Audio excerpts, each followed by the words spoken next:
Is there really any solid proof? How objective are the witnesses? And what if their stories are being influenced by UFO experts or by media reports of alien abductions? Luckily for us, there were certain details about the Betty and Barney Hill case that were not reported in the book. So no skeptic can claim a copycat thing, one of which was that a sperm sample was taken from Barney Hill, which is painful. That was left out of the book, thank goodness, because of questions of taste in 1966. So all of the subsequent abduction accounts where men were reporting this had no source in the Betty and Barney Hill case or the publicity. People are presented with odd-looking little babies while on board objects that look sort of half human, half alien, as they say it. And they call them, they say they look like hybrids. And when we began to hear this material, it was completely confusing to us and impossible to comprehend. And we were very suspicious of these kinds of stories. And yet at the same time, everybody was saying it over and over again. And eventually we began to think maybe there is something happening here. Maybe, this is really true. Over the years, we have filled in considerably, and we realized that a whole series of things happen to people on board these objects that are reproductive in nature, that are physical in nature, and that are mental in nature. That is to say, there are images placed in people's minds for reasons that we don't fully understand, and there are physical examinations given. But all of them seem to center in some way or another ultimately on reproduction. Genetic experiments undergone by certain abductees, too long and horrible to describe here, have always had a strong sexual undertone. They are no longer just examining bodies like they used to, taking gum samples, fingernail clippings, locks of hair. Now they are taking sperm samples from men and eggs from women. There are stories of hybrid pregnancies. And the more stories I heard, the more I wanted to investigate this matter further. But in all my research, I never once saw any proof of an interrupted pregnancy. Je peux vous dire que je n'ai jamais vu l'ombre de l'ombre de l'ombre d'une preuve d'une grossesse interrompue. We have a real epidemic on our hands, according to books by Bud Hopkins, David Jacobs, and Dr. Mack. It's very disturbing because there's so much similarity in all of the cases. Eddie Bullard began studying the phenomenon when this wave first started, and he says that there's an amazing consistency to the abduction stories from people living in different areas who don't even know each other. In a world where communication is global and instantaneous, it is not surprising that cases like the Hills are cropping up all over the planet. One case in Quebec bears a striking resemblance to the Hill story. The abduction took place while the victim was awake, as he was driving down a deserted stretch of highway. This case was fantastic for Quebec ufology, and yet traumatizing to the man who experienced it, because he had to face isolation and social ridicule. Faire face à de l'isolement, pardon. Le ridicule social, évidemment. He withdrew like a turtle inside his shell, not knowing who he could turn to for help in sorting out what he was feeling. Être capable de verbaliser, de sortir l'émotion, tout ça. Il faut se reporter donc. The incident happened on November 24th, 1979. He was on his way home from Le Chute after the birth of his daughter. He had been to work and passed out cigars to everyone to celebrate the occasion. He was on Highway 158, which connects Le Chute to his hometown of Saint-Jérôme. And just as he was pulling into his town, he felt as though he was being followed, as if something was flying overhead that wanted to hurt him. Il y a quelque chose qui vole au-dessus de lui, qui veut lui faire du mal, le prendre à partie. Il se sent rassuré. He calmed down when he saw the highway lights, thinking to himself, good, I'm home now, I have nothing to worry about. He saw a sort of cloud build up quickly on the highway in front of him. Then he saw a large UFO to the right of the highway. He couldn't take his eyes off the cloud. He entered it, and then he heard a sound like two rocks banging together. Tic-tic. Il ressort presque He automatiquement. came out of the cloud and drove into a signpost. À trois poteaux, vous savez comme c'est gros, ça, sur le bord d'une autoroute.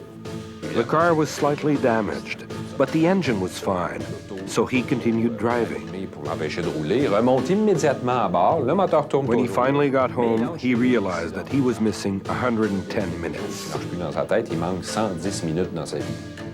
It's not just the whole idea of abductions that is hard to believe. The high number of abductions reported each year raises serious doubts.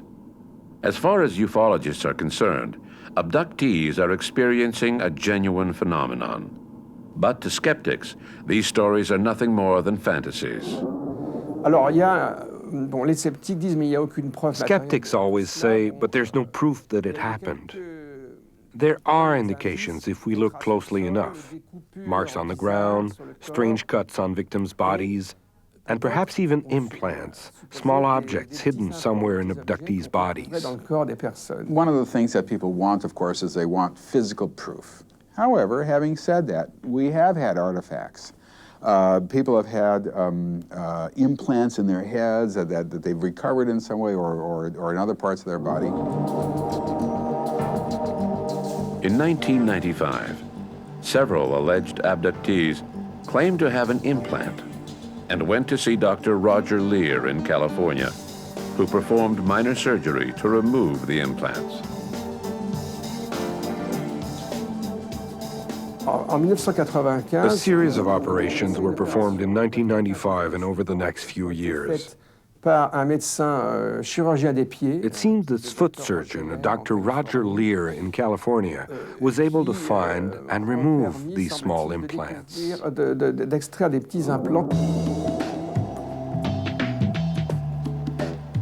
Prior to performing these operations, Dr. Lear had no particular interest in UFOs and alien abductions. However, his attitude changed significantly, especially after he had read the analysis reports on the objects that were found. Several of the objects had remarkable characteristics.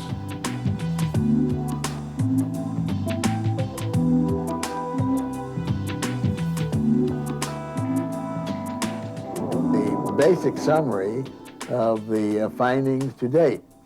We have objects which we have removed from the human body with a strict set of criteria and scientific protocols established for this research project, and the research being done on individuals who allege alien abduction, seem to have things in their body that are extraterrestrial in origin. He had the implants analyzed at the Los Alamos National Laboratory and at another laboratory in New Mexico. And in some cases, the findings were only partially released. For some odd reason, Dr. Lear has refused to allow independent researchers to re-examine the implants. Some people feel that this raises serious doubts about the nature of the implants. However, the results he obtained remain intriguing. The metals themselves underwent analysis, as did the elements, and we found in addition that some of the elements that were looked at contain what are called extraterrestrial isotopic ratios. And this means that the elements themselves, although they may be the same as what we find here on Earth, are not molecularly composed in the same way as Earth elements. The other thing that we found, and was the opinion of New Mexico Tech Laboratory, that these were much like meteorite samples. And as we know, meteorites do not come from the Earth. Les implants sont entourés. The implants have a hard biological shell that appears to prevent them from causing inflammation. The objects are also covered with nerve endings, which seem to link the implants to the abductee's nervous system, which is very impressive when we examine it more closely. Les implants existent. Certains ont The implants are real. Some people have spoken of pseudo-implants, but Dr. Lear was removing something real, so there had to be actual implants. What exactly he removed has been the topic of many discussions. In several cases, it can be said that they are pseudo-implants, because sometimes what is removed is simply a small piece of glass or other odd objects. There are a few which remain truly intriguing.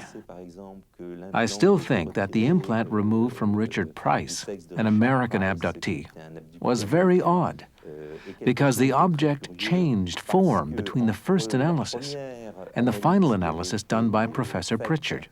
At first, it was a metallic object, and later, it had become something made from cotton fibers. That in itself is fascinating, and no explanation was ever given as to why the description changed so drastically from one analysis to the other. The problem here with the implants is that no one has been able to show what is absolutely essential to show, and that is function. Once you show that this is a device that will monitor hormonal levels in someone's body, and we recovered it from someone's body, and this is how it works, then you have something.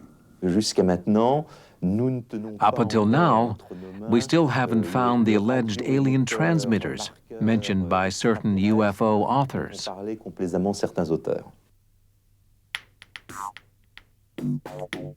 Ufologists researching reports of alien abductions must sort out which stories are real and which ones are just made up by people who have heard stories of abductions. They seek cases where the victim was not likely to have been influenced by an outside factor, which might have led the person to invent a credible-sounding story.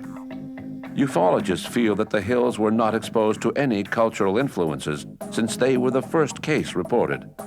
However, between the time that the incident occurred in 1961 and the time that they consulted Dr. Simon 2 years later, the couple could have imagined the whole thing, and it could have become firmly planted in their minds as they searched frantically for an explanation for their amnesia. Barney admitted to having read practically every book available on UFOs, and Betty said that she often discussed the recurrent dreams that she began having a few days after the incident in the White Mountains, dreams that she believed revealed what had happened to them. During those 2 years, the couple became avid fans of science fiction movies about aliens. I tend to believe that the whole alien abduction scenario is simply a sign that our society is finally cluing in on a phenomenon that is as old as humanity itself. The social phenomena very often determines how you label a phenomena or label an experience. The sensed presence has been with the human species forever. The idea of an entity visiting us, the idea of waking up in the middle of the night and feeling some sentient being nearby, be it positive or negative. Incidentally, the evil ones are usually the left side. The positive talking ones are on the right side, simply reflects the organization of your brain activity. But the culture determines how you experience it and how you label it. You have an experience that are easy to produce. How you label it and how you then explain it when you wake up will be a function of the cultural label. 50 years ago, they were almost always visitations by angels. Now, with the emphasis being on aliens, space, the great frontier, now the thrust is towards alien types of experiences. 100 years ago, they would have been religious. Some ufologists, desperately wanting to believe in alien abductions, spend their lives trying to convert skeptics. Strident defenders of their convictions, often driven by a fear of an alien invasion, they carefully inspect every detail of the cases reported. But does their obsessive investigation have any basis in reality? Could these beings that they believe are not from our world exist somewhere else? In Sudbury, Ontario, Dr. Michael Persinger studies the brain, where a whole other reality exists. First of all, let's look at the nature of the sense presence itself. If I ask you who you are, your sense of self, it's primarily a language or left hemispheric process. It's not an accident that people will fight and die to maintain their language and culture. That is yourself. The right side of the brain, the right hemisphere, is more involved with the a sense of a presence. It's like yourself, except that it's more involved with another feeling of an entity, sort of like another self. And you can stimulate it a variety of ways. It can happen during dreams. All right, that's very common every night. You feel yourself looking at yourself outside of yourself, this double kind of individual. It can also happen if you stimulate the brain normally if you're stressed, particular personal stress. But the majority of the time, it's due to strong magnetic fields, by strong I mean generated within nature, stimulating your brain while you're in a special state that we call sleep. If between 2 and 4 o'clock in the morning, there is the appropriate magnetic stimulation. It could be from geomagnetic activity or from something regional, such as strain, and it stimulates the right hemisphere in particular. People have a sensed presence. They suddenly wake up and they feel there's an entity nearby. They may actually feel stimulations of their body. Men tend to experience anal stimulation, women uterine stimulation, and the reason is because the area of the brain that's stimulated is involved with the internal states, with the uterus, with the internal states. You feel like you're floating. You may actually have the sensation of a presence touching you. In a room void of sensory stimuli, Dr. Persinger asked his subjects to put on a special helmet that was capable of modifying the electromagnetic waves experienced by the brain. In this controlled environment, several participants said that they sensed the presence of strangers in the room, and some even claimed to see unknown entities. It's actually very easy to induce an entity experience. 80% of everyone who goes through our laboratory, through particular patterns of fields, have a sensed presence. How they experience it will be a function of what they expect. Well, one of the questions we've been asked many times is the kinds of patterns we apply to people in the laboratory, do they occur in nature? And the answer is yes, they do, because that's where we got them. We've actually gone out into the field where people have experienced haunts or have been abducted. We record the magnetic disturbances, which are usually transient, they're not there all the time. And we record them on our equipment. Stan Coren and I very often go out and record them on fancy equipment, bring them back, digitize them, and then apply them to the brain and produce the same experiences. Actually, we find that there is about 10 to 20% of the population that's really prone, very sensitive to the environment. They're the kind of canaries of our culture, in the sense they're the mind canaries. They are very sensitive to the electromagnetic fields. They are the creative ones. They're musicians, they're writers. They have tremendous versatility in their thoughts. Sometimes they may even be considered crazy, but the point is because of their ideas are so creative. These people's brains are so sensitive that with the right pattern of activity generated through their brain, naturally, they experience a sensed presence. 50 years ago, they would probably have said they were visited by angels. 100 years ago, by demons, incubi and succubi that would steal sexual favors from them.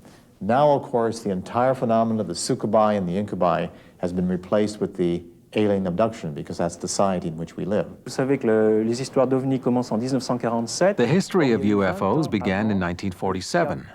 Books on UFOs had existed for 20 years before that, which meant that American readers were already familiar with the concepts of disc-shaped crafts, flying saucers, and small pilots with big heads, small pilots who abduct people. It was all there in American science fiction magazines.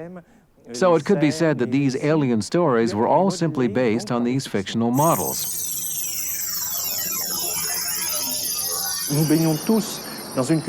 We live in a world of mass culture. If we are European or Canadian, we are very influenced by American mass culture. Let's not forget that thousands of stories have been influencing people since the 1920s and 1930s. Plus, there were all those sci-fi movies from the 1950s depicting alien invasions. Even American cartoons featured aliens.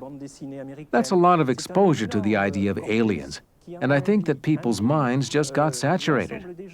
To put it in visual terms, it's like we're living in a big fish tank. So it seems to me that it must be difficult to distinguish between a fake abduction and a genuine one. I think that as soon as potential scenarios are presented, that's good enough for me personally.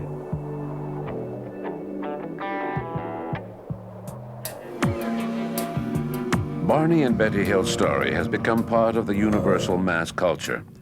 Like all stories that stimulate the imagination of the masses, no definite conclusions were ever reached. People were more interested in believing their incredible story than in digging deeper. Some UFO experts claim that the Hill story had to be true, since Betty mentioned a pregnancy test similar to amniocentesis, long before doctors began using this procedure. Others say the proof lies in the star map drawn by Betty under hypnosis, which matches the double star Zeta 1 and Zeta 2 in the Zeta Reticuli star system, discovered years after the Hills incident. But in actual fact, amniocentesis was done for the first time in 1882 and had been used in America since the 1930s. As for Zeta 1 and Zeta 2, the astronomer who discovered the dual nature of Zeta Reticuli changed his mind a few years ago and decided that Zeta was not a double star after all. What's worse, Betty Hill's story followed practically verbatim the same storyline as the dream she spoke of a few weeks after the incident, in which she had been abducted by aliens. Contrary to what some people may think, dreams are not unconscious memories. There are certainly some elements that support the Hills' testimony, like a blip on a radar screen that night, the odd discoloration of Betty's dress, and the strange amnesia that they both experienced. But none of these elements are enough to prove without a doubt that alien abductions are real. The things we have to look at. The first thing is that the reports these people give us are actually incredibly similar to the reports of near-death experience when we strip them down to the type of report we're getting, or to the shamanic journey undertaken by shaman of less technological cultures when they take drugs or whatever to get to near-death themselves, where they go to the twilight world of their gods, commune with their gods and bring that information back to become leaders of their communities. Actually, there are so many similarities that the abduction phenomenon could be